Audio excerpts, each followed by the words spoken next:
Hello and welcome to the Any Grief Goes podcast. I am very excited today to have Claire with me. Hi, Claire. Hello, nice to see you. And you. Do you want to introduce yourself?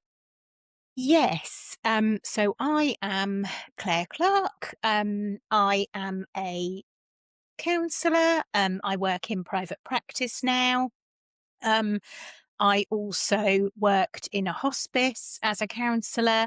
I've had a variety of different careers in my life. I was a teacher. I've worked for a number of charities. I now currently combine my counselling work with work for a local charity in Norfolk. So I guess I wear many hats and I've had experience of death professionally and personally. Thank you very much. And it'll be great, yeah, if we could talk about those two things, because, well, I don't know what it's like for you, but in my experience, you can experience death personally, and it'll be totally different as a professional. Even if you are a professional in grief, sometimes when it comes to your own grief and loss, it's hard to help yourself sometimes in that, even though you're a professional in it. Um, can we start with what your personal experience is with grief? Yes. Mm, and it's kind of hard to sort of sum it up in a couple of sentences, I think. So, um, I have experienced grief. So, my father in law and my father both died in the same year, very similar kind of illnesses. They both had different types of head and neck cancer. And their kind of pathway towards decline, end of life, and dying was very similar. So that was quite difficult to kind of sit with that twice in such close proximity. Um, and then also personally, my mother in law, who I was really close with and didn't have a very stereotypical sort of mother in law, daughter in law relationship. She very much championed me, thought I was amazing, thought I was marvelous. She unfortunately has had a complex list of conditions, including dementia, for the last 6 years. So very much anticipatory grief with her, and that kind of story of grieving a person each time you visit them because you're anticipating a decline, but also you're watching bits of that person die bit by bit, which has been really difficult. So I guess both of those experiences have really helped me when working professionally with people and clients, and in life generally, to kind of understand the complexities of grief. Yeah. Can you tell us a little bit about kind of your grieving process and how that unfolded for you? Yeah, I think when somebody first passes away, there's a lot of practical things to do. Funeral director once said to me, it's like planning a wedding, but in 2 weeks. And that really resonated with me, that idea that there's so much to do. A lot of the time, people haven't thought ahead to maybe what they want when they've died. So there's all of that to kind of deal with. So I guess that also provides a bit of structure and context in the first few weeks of following a loss. And then I guess it's that kind of limbo situation where you've had the funeral, you've had the kind of the kind of the I guess the theatre, the bits that are needed, the process, and then it's coming to terms with what happens next. And I think for myself that was something that has been a learning process, that each time you experience grief, it can be very different. So that can also knock us off balance because we can kind of think, oh, well, I know how I've dealt with grief. I know it's not easy, but I know I can kind of deal with this. And then how you might experience it another time can be completely different. And I know for myself, I found that unnerving. And I know when I work with clients, that's often something that comes up as well. That's really interesting. So that's the first time someone's really brought that point up in the podcast. So I'm interested about that. Because there is sort of a comfort, isn't there? If you know, "Oh, look, I aced that. I surprised myself with how well I dealt Yeah, with that. I'm yeah, gonna be just fine for the next one," and then something happens, and then yes. it's like your sense of trust of who you are might have just, like, disappeared. Tell us more about that.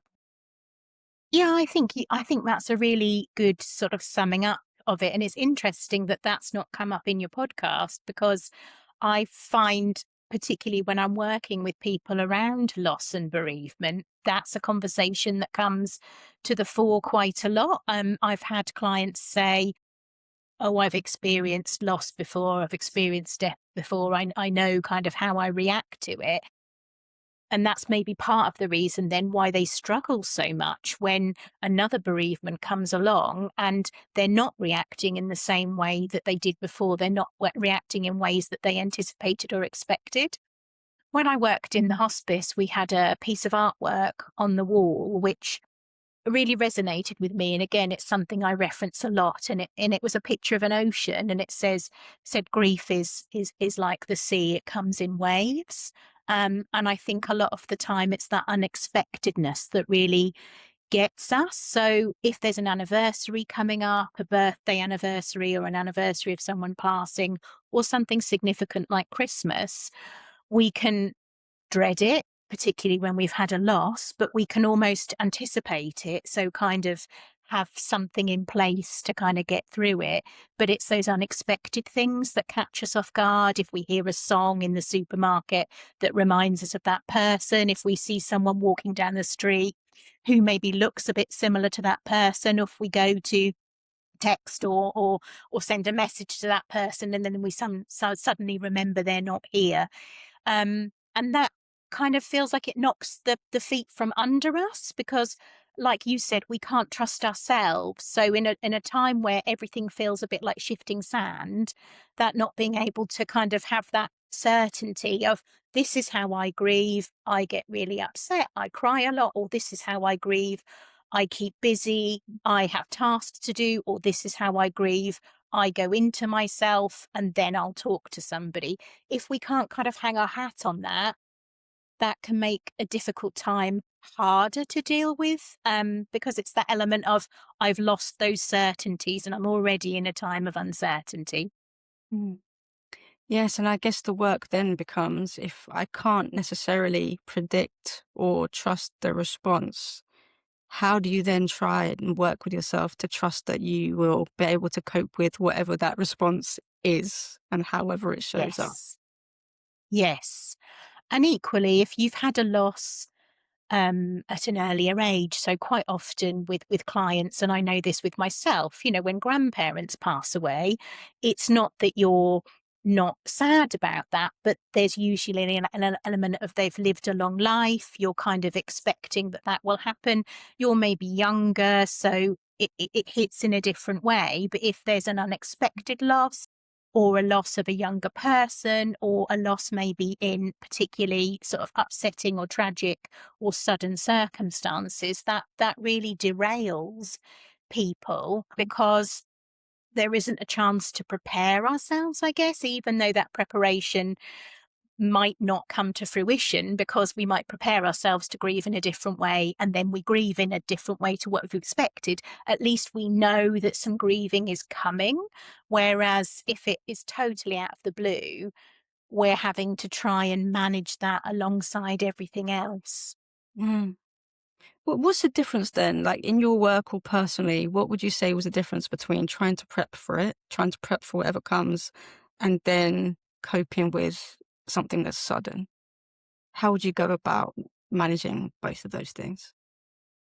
I think if you know, it's a strange dynamic, isn't it? I heard something on the radio once that said, well, we're all living with a terminal diagnosis. And although that's not a particularly cheerful thought to have, it is an accurate thought to have, isn't it? Because a certainty in life is that we all know we're going to die.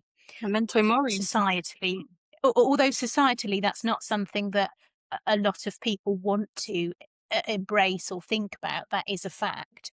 Um, but I guess there's an element there of if we know somebody has a life limiting condition or an illness which is going to give them a shorter lifespan, and we've got a bit of clarity around that to a certain extent, we can maybe to an extent prepare some things. So we can maybe have conversations with that person around what do they want after their death? Do they want a burial? Do they want a cremation? Do they want a wake? Do they want their ashes scattered somewhere? All of those choices, which if they're not discussed before somebody is towards the end of life and then dies, is much more difficult for the people left behind because they're trying to do it at a time of difficulty. And they're also trying to think about what that person might want. Um, so I guess that's really what I was thinking about. If we know somebody's life is coming towards an end, then we can have those conversations. If there are important things that we want to say to that person, we can have an element of doing that. As if bereavement is unexpected or sudden, somebody might be here one day, gone the next. That can be really difficult for the people who are left behind to deal with because they haven't had a chance to even get into that space, that headspace of expecting that loss to happen. That doesn't mean that a loss is easier if you're expecting it, but if it's totally out of the blue, normal life is all here to carry on with. You haven't made any plans or preparations or put things in place. And then you're having to deal with the shock as well for you and people around you. Yeah. And I think potentially things feel unfinished, don't they, if you haven't been able to say something that maybe you wanted to say to that person. Um, Yeah, absolutely. Or you may find out something after somebody has died as well. I've worked with people who um, potentially quite big information, quite sort of life changing information has come out after somebody has died. And then you, as the person, are sitting with that knowledge that you will never be able to ask them those questions. You'll never be able to get an element of certainty, but you've got to find a way of being able to gain an element of peace and acceptance around that in order to be able to carry on with your life. yeah, those things are difficult, aren't they? Because some of those things can really impact on the identity that you thought that that person had, who you thought that person was, and it can be secret. Yes. They can be, they can be all sorts of things. So that's the danger of clearing out people's houses after death. Absolutely, absolutely. Yes, I mean, myself and my husband have cleared out his parents' house, and that was a real eye opener personally as to clearing out somebody else's life, particularly when it's not been expected that that's going to happen. You kind of find out things about the person that you may never have known, but I guess also if you find out things after someone has died, potentially you're then dealing with multiple grieving because you're dealing with the grieving of the person who's died, but you're also dealing with grieving the person that you thought they were or the relationship that you thought they had or you had with them. So it's grief upon grief upon grief. And sometimes these losses might be things that you don't necessarily want to, feel able to share with friends, family, other people that might have known you and known that person. So that can then lead to a feeling of increased isolation and loneliness at a time when you're already dealing with the physical loss of that person. Mm. Yeah, there's a lot to be said about that. I kind of opted out of clearing out my parents' flat, but I do have 16 of my mum's journals, right? And some of them I wish I hadn't read, right? And some of them you wish you had, or like, there was some nice things, and some you're like, oh, I wish I hadn't known that, or I wish I hadn't read that. It Yeah. would make my life easier. Yeah. I didn't know.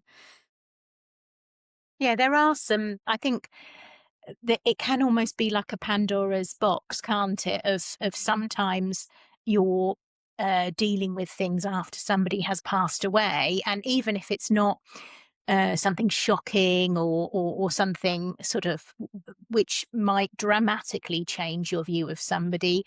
It's just a part of somebody's life, and we rarely share all the parts of our lives with everybody. You know, if you think about yourself in the center, you've got all of these sort of circles outside of you. It's how I like to think about it. And you have people in different levels of those circles. And even the people in the inner circle, you don't necessarily share all of your inner monologue with them. But like you say, if you've got journals, um, they are very personal, and I guess that's something where if you are a person and you know that your life is coming towards an end, you might make a choice or a decision to do something with those journals. Whereas if you die suddenly, you haven't had the opportunity to kind of put that in place. And it's then for the people that are left behind to decide what they do with them. Um, there's something that really just sprung to mind there for me. So when we were cleaning out my parents-in-law's property, one of the things that we found was a big stack of orders of service that you get after when you go to a funeral service, which obviously my mother-in-law had kept. And that's quite a tricky thing to know what to do with. You know, what do you do with these orders of service, which are marking somebody's life? It felt quite an uncomfortable thing to do, to kind of pop them in the recycling or something like that. But equally, you know, you've got a pile here of things. What do you do with them? So that's just one thing that popped into my head of many different things where you're having to make decisions about things which were clearly really important to somebody. Yeah. Yeah, because you wanna just be so respectful, don't you, of that moment of the house and their belongings, knowing that they kept those things for a reason. Um, yeah. Yes, but equally, you've also got to be pragmatic, and you can't end up keeping everything. Um, and I guess also I had one eye on the fact of myself and my husband don't have children. So when our time comes, hopefully later down the track, but at some point, both of us are going to pass away. And there isn't an obvious person to sort all of that stuff out. So I didn't want to kick the can down the road, as it were. Us have a full garage and a full loft full of stuff that at some point somebody is going to have to sort out. Um, and I guess maybe that's a bit of a more modern phenomenon because generations past, people wouldn't have had so much stuff. Mm, yeah, you're so right. It's interesting because I worked with somebody whose husband died and they knew he was dying, and he did all those things himself, right? He went through his wardrobe and he packed it up and he took it to the charity shop. He literally did all of the cleaning for them. I thought, actually, I haven't heard of that before. I don't know if that was just a rare thing or do people do that? It's incredible. I have heard of it. I have had interactions with people where they've said, you know, my relative or whoever it was had got everything in a file and kind of sorted things out. And I think maybe if you've had personal experience of dealing with the after effects of someone's death, that maybe makes you look at it slightly differently. But equally, the reverse has been absolutely true. My my father had a few months' notice that he wasn't going to kind of be around for too much longer. He'd been diagnosed in his 50s a couple of times with cancer and kind of fought it successfully. So he had an extra 18 years before it then returned when he was in his 70s. And he was very proactive and forward thinking. So he had sold his work van, he had got rid of a lot of his tools. He was a carpenter builder. So he had made preparations as much as he could. And I have no doubt that if he had had longer in his period of decline, he would have done a lot more. And I think that was his way of coping. And I think for some people, when they know that their kind of time is limited, their one of their ways of dealing with it and making it easier for the people left behind is to kind of get things in order. Whereas for other people, their way of dealing with it is I'm going to be okay, I'm going to push on through, and actually interacting with that thought that they might not be around is too tricky and too difficult because they need to have some glimmer of hope in order to carry on. So I had a client who was really ill. They knew that their time was really short. They had esophageal cancer, so they weren't able to eat very much. And I had a really interesting conversation with her around sort of how she was living day to day. And she said something which again really stuck with me. And I learned so much from clients, and I'm so grateful for that. And she said, I've taken it really small now. So I'm grateful for getting up and seeing the spring flowers. I want to get this thing sorted out at the end of this week. So it's maybe a kind of lesson for life there of all of us, of sometimes we're so busy looking at the bigger picture, actually just paring it right down can really help in difficult times, not just as the person who's unwell, but for the people around them as well. Mhm. Yeah, absolutely. I think that's a good lesson. I think it's also, and I understand the point of people that can't go there because it is too much for them. I think in a way, maybe my mum was one of those, but I'm not completely sure. But I do think it's an incredible act of love, the people that can or do, you know, help wrap things up. It feels Yeah. like for me. I agree. And I think it is really difficult. I've had multiple different conversations, not just with clients, but in, my life as well, and conversations with myself as well, actually, because I think if I'm totally honest, before I worked at the hospice, I didn't have the same view that I have now. It certainly crystallized it for me. I think societally, we're not good at thinking about death. We use vocabulary such as, if something happens to me, well, the reality is it will. If I'm not here, well, again, not to be flippant, but the reality is at some point we won't be. Mm. If you think back to Victorian times, death was so much more a part of life because mortality was much higher, but it was in the everyday conversation. When people died, they were laid out at home so people could come and visit them and actually physically say goodbye to that person.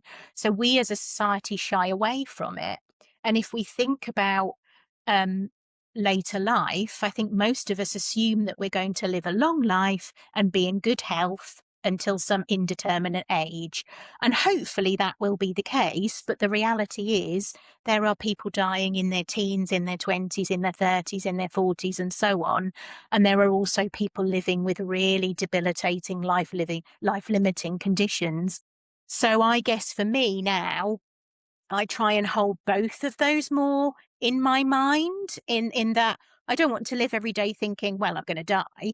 But I also need to be aware of it. So is that balancing not putting things off, but also having an eye on hopefully there will be a future. And I completely understand for some people that thought of death feels really difficult to come to terms with. But actually, my experience of working with people um, at the end of life and knowing that they have a diagnosis that means their life will be shortened, it's not actually death that is the scary part of it. It's that bit before it.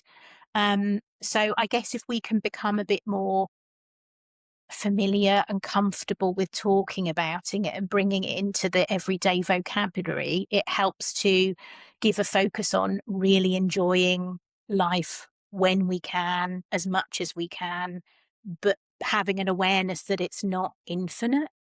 Yeah, it's important. It is really important. And because it can help you live differently if you take it seriously, you really do take that on board and believe it can help you live differently. Um, when you say that people are more bothered by the bit that comes before death, what do you mean by that? Do you mean the pain or the illness or what do you mean in that moment? I mean, I can only speak from my own experience, sort of working with people. I think, and I think probably this for myself as well. It's that worry about pain, worry about who's going to look after someone. So, is that going to be put upon family? I think a lot of people are really aware that unfortunately services are stretched, and it's not always an ideal service. And what we might want and what might be possible are two very different things. Um, so I think it's that kind of the bit where someone is maybe not able to look after themselves independently, um, but maybe not end of life. How does that look? And because it will look different for every person, that's really difficult to get any kind of clarity on, which is unnerving because as humans, we like to have some clarity and some certainty, don't we? But also it's that things can change quite quickly, but conversely, things can not change quickly. So I always thought before I worked in palliative care that someone only went to palliative care, went to a hospice when they were at end of life. But actually, that wasn't my experience of it. My experience of it, that there were some people there who'd been under the care of the palliative services for some time. So it's that widening out the understanding that that doesn't necessarily mean you're going to die tomorrow. Yeah, yeah. Can you tell us a little bit more about your experience of working in a hospice then? What's that experience like? How does it impact you being in that environment? I think I'm really grateful for it. In so many different ways that maybe I didn't fully appreciate at the time.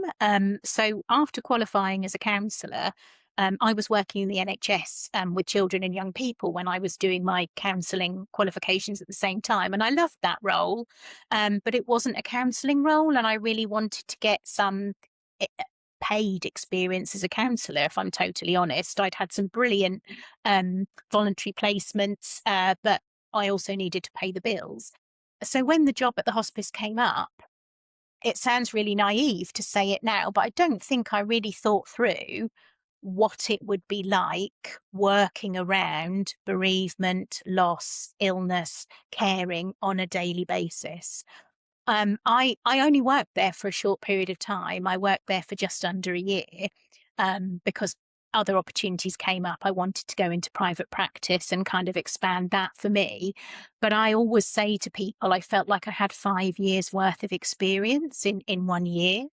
Um, I met some absolutely amazing clients.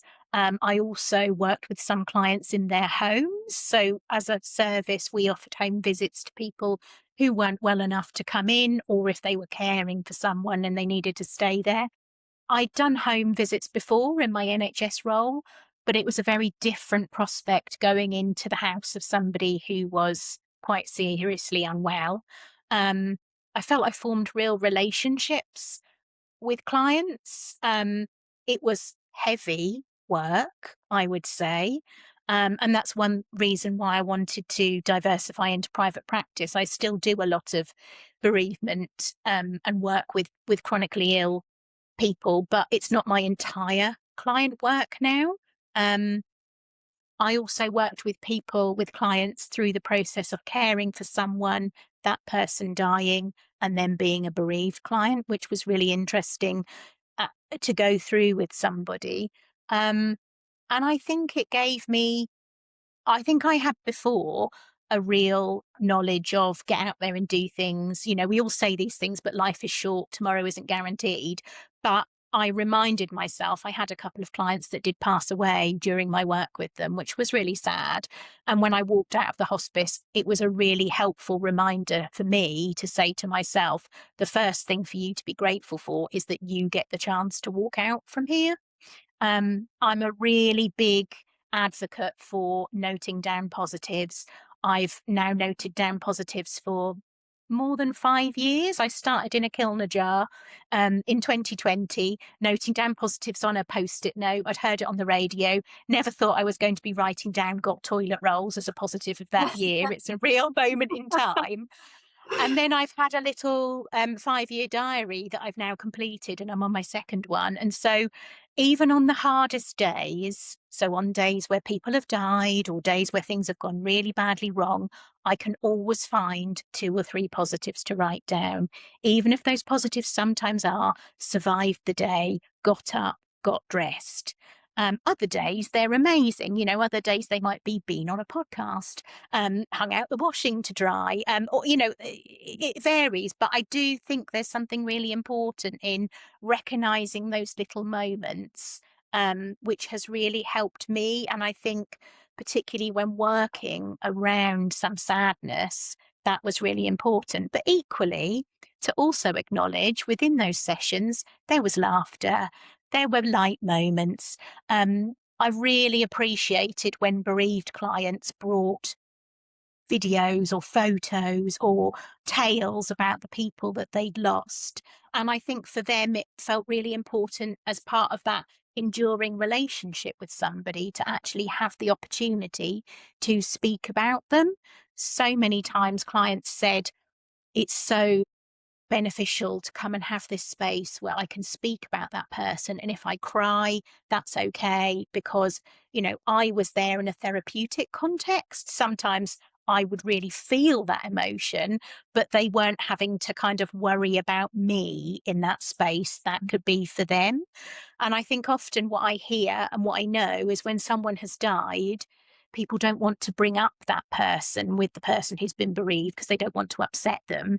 But Right. actually, the bereaved person might really want a chance to talk about that person, not just at the end part of their life, but they might want to remember the whole of their life and actually remember the funny bits about them and the bits that really annoyed them and their quirks and their foibles. And Yeah. even though I've not met these people, I feel like I know them in some way, which is a real privilege. And yeah, I've experienced that, and it is a real privilege to really share in that moment. I love those moments as well. People think grief work is all heavy and sadness, and I mean it is, but it's not all there is, right? There are these real light moments and moments of beauty and laughter and stuff like that. Because nothing is all one thing, is it? In a lot of my work, when I worked with children and young people, I'd have parents that would say to me, I just want my child to be happy. And I absolutely got the sentiment. As a parent, you just want your child to be happy. But I guess my discussion point back would always be, but if somebody is happy all of the time, how would they know? If it was Christmas Day every day, it wouldn't be special because it would become the norm. A much more emotionally mature, emotionally literate way of viewing something is that we will have the roller coaster, as Ronan Keating said. So we will experience all the different emotions, and it's knowing that in those really heavy, sad times, it will be counterbalanced by lighter moments. And actually, in the midst of really dark times, sometimes you can find real hilarity. So, one thing that springs to mind for me is when my dad had passed away, one of the things that we needed to do was go through his mobile phone and let people know. And one of the people that he'd put in his mobile phone address book, he hadn't referred to them by name, he'd referred to them by nickname. And just coming across that, totally unexpected, gave us a real much needed laugh. So it's just moments like that. You can't be in the depths all of the time. And a lot of the time, I know clients and other people I've spoken to have struggled with, well, if I'm laughing, if I'm happy, then I feel guilty because I'm worried I'm going to forget that person. But actually, my view, to slightly reframe that, would be I think that person would want you to laugh, to have good times, to not be in the misery all of the time. I'm not going to try and say that I know that person inside out, but from what you've told me about them, they would be wanting you to have that time and they'd probably be laughing along with you. Yeah. Yeah, absolutely. Uh, is that I love the idea of the positivity journal. That must feel like such an achievement to finish 5 years. Um, Yes. yeah. Yes, I was, quite amazed actually. When I'd finished the year, the Kilner jar was, quite large, and I thought, well, I can't carry this on every year because what am I gonna do with these? And then a friend that I was training with on my counselling, course suggested that she'd done the same thing with this 5-year diary. So it literally has a space 2 or 3 lines long for each year. And what I loved, so I started it in 2021 and I finished the one that I first had at the end of 2025. And I loved last year looking back at what I'd written in 2021, 2022, 2023, 2024. And it was such a moment in time. So because I was going through my counselling training, I was building up my hours, different things were happening sort of otherwise, work wise, life wise. it's been really great to look back and kind of see that time of change.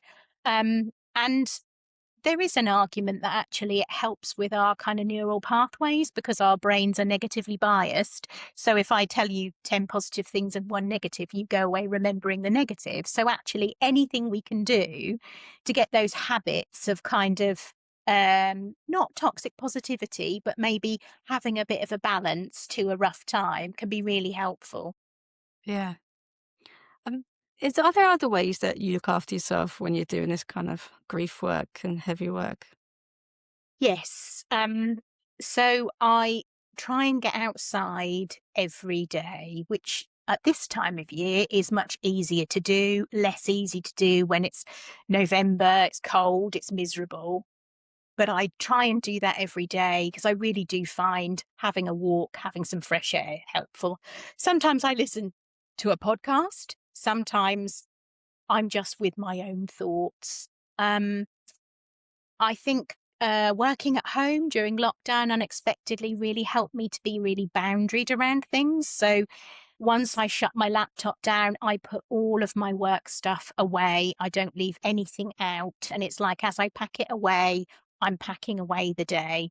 Obviously, I'm human. So sometimes something that a client has said to me will stay with me. I'll think about that client, and that's where my supervision is really helpful. I have a great supervisor who I meet with regularly. He's been alongside me from the start of my professional sort of counselling journey. But I also have some really good peer um, check ins. So I've got people who I trained alongside, people who I've kind of come into contact with. Obviously, we don't share confidential details, but if Mm. I just need to check in with somebody, and I think what I would say is sometimes counselling work in general can be quite isolating and um, particularly working in private practice. So just having that kind of network of people that if you've had a tough day, if you've had a tough session, you can just message someone or have a quick check in with somebody, and it helps to lighten the load a bit like you've done with your client. Yeah. Did do these things also help you with I just wanna go back to the dementia because, I mean, we're recording this in Dementia Action Week, but it's not gonna go out for a while yet, but it is Dementia Action Week, and I'm wondering how much the things that you do to help you cope with the grief or the heaviness of your work also supports you with this, uh, dementia journey that you're on, and and seeing a decline or seeing memory fade.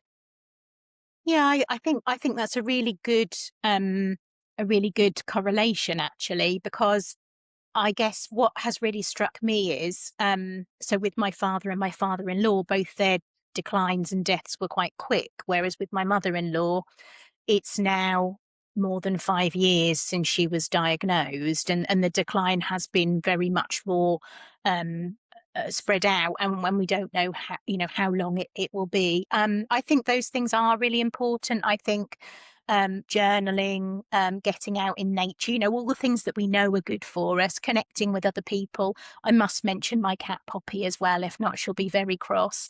Um, Animals are great. I remember I worked with a teenager once and he said, I love my dogs because they just listen. And I think there's so much there. Animals are amazing. They're really unconditionally there, even though a cat judges you all of the time. They're also there for you. Well, Um, she forces me to slow down. If she sits on my lap, I'm going to sit there and enjoy it because she very much prefers my husband to me. So if she's on my lap, having those moments of lightness as well, I find those really, really important. So I like to think that I am quite a fun person. And I would also say sometimes that fun comes into sessions as well. I think I've gained the confidence as I've got more established in my counselling role to be more me in the therapy room, not who I think a counsellor should be, but actually be me. And that doesn't resonate with everybody. I'm not everybody's cup of tea. But I think for my clients, having that authenticity there really does help, and it makes me more of a real person.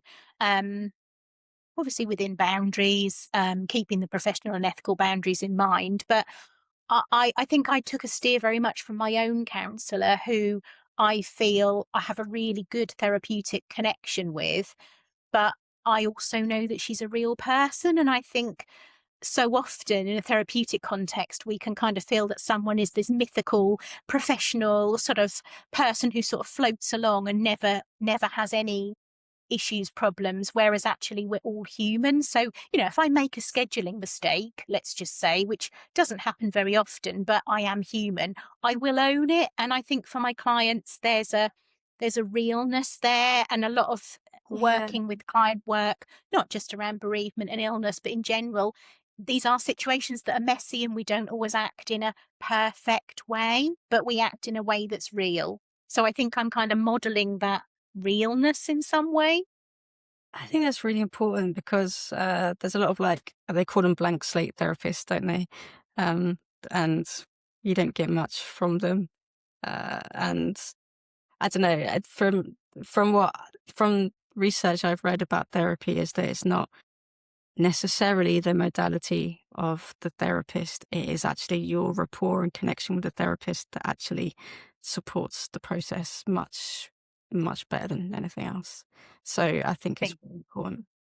Yeah, I mean, it's a personal thing, isn't it? And I think, as you've said, I think for some people that would be absolutely the approach that they would want. But I guess I feel more confident now to be me. I was quite overwhelmed, I think, when I started. I think I know.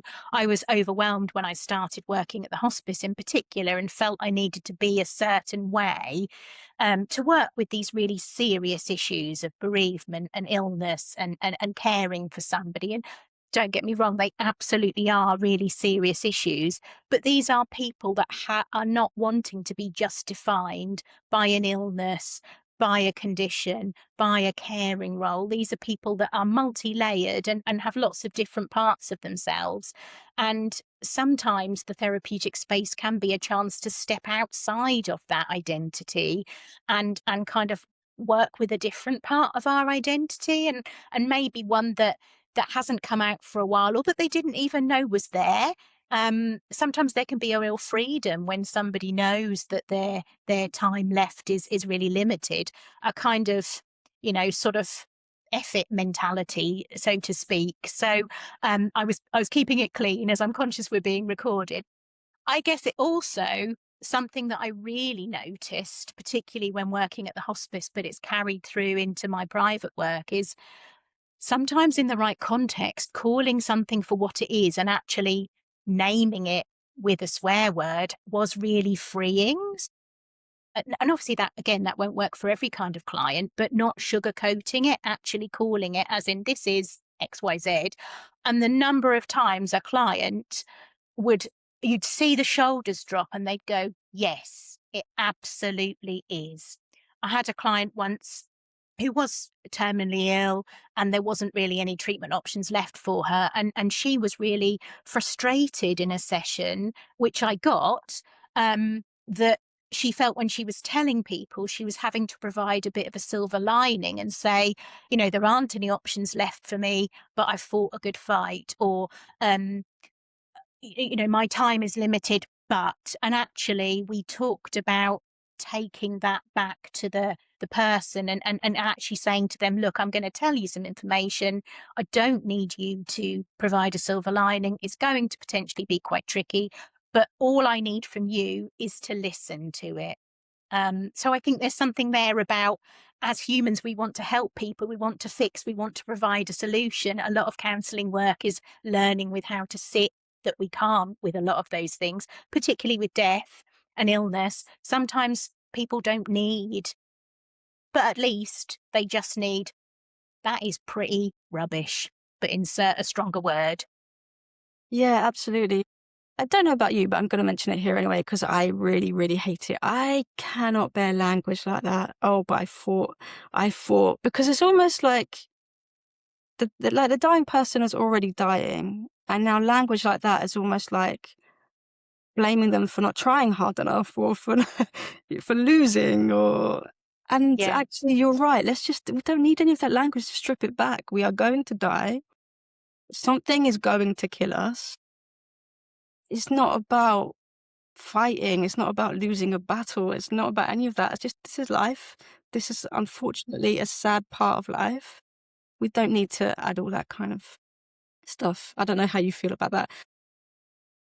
I think there's so much. It's interesting that you mentioned language, because language was something that was really highlighted to me in my counselling training, and it did make me think about it a lot more, and how all of us are guilty of using phrases and trotting things out without really thinking about them. But absolutely, there's something there about, do I need to make the other person feel better? Or actually, can I have the freedom to just state it as it is? And maybe that's where a lot of people find a therapeutic space to be really helpful, because there isn't that expectation that you need to make things better or fix things. As the client, you're there. So if I ask a client how things have been in the last week, and they say, well, it's been pretty awful, again, insert different word, I'm not there then going, oh, really? Oh, but at least it's a sunny day, or but at Yeah. least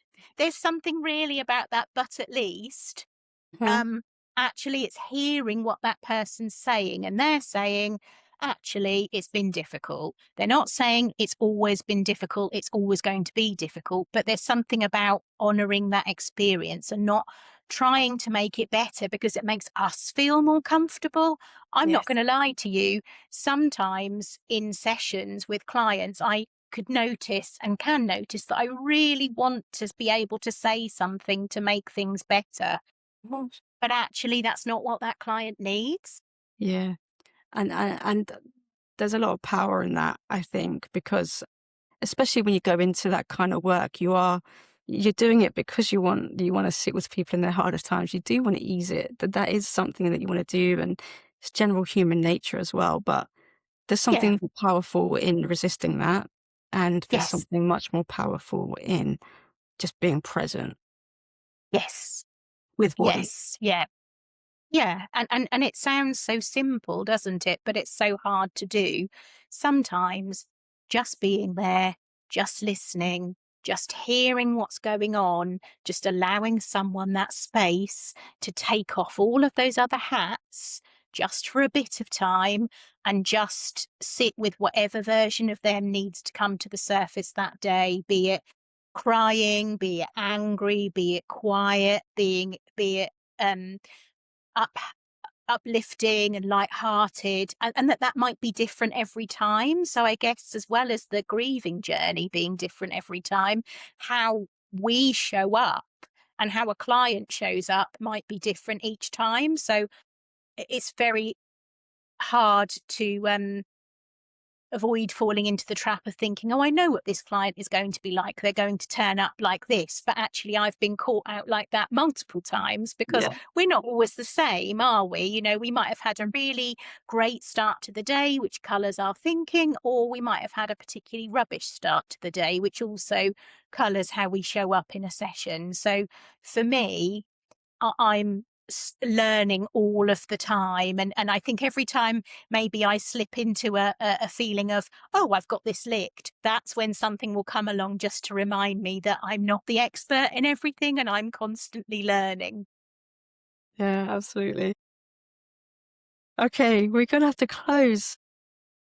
That's sad to me. I'm enjoying speaking with you. Let's just close by you telling people where they can find you if they're interested in working with you. And also, what would you say? Just any piece of advice or tip that you can give to anybody who's grieving out there. Okay. So if people want to find me, my website is www.clareclarkecounselling.com, and that's Claire without an I and Clark with an E. I'm also on various social media, so I'm expecting that you might tag me when you post this, Brianne. So thank you very much. And advice wise, I would say, I guess what I was saying before about being kind to ourselves. And I know that's really easy to say and really hard to do, but just offering ourselves a bit of self-compassion that actually how we show up might be different each day, each hour, and to kind of have a bit of acceptance around that. And really to thank you as well for inviting me on. I've had a really interesting and thought provoking time during our discussion. So I very much enjoyed it. Thank you. Thank you.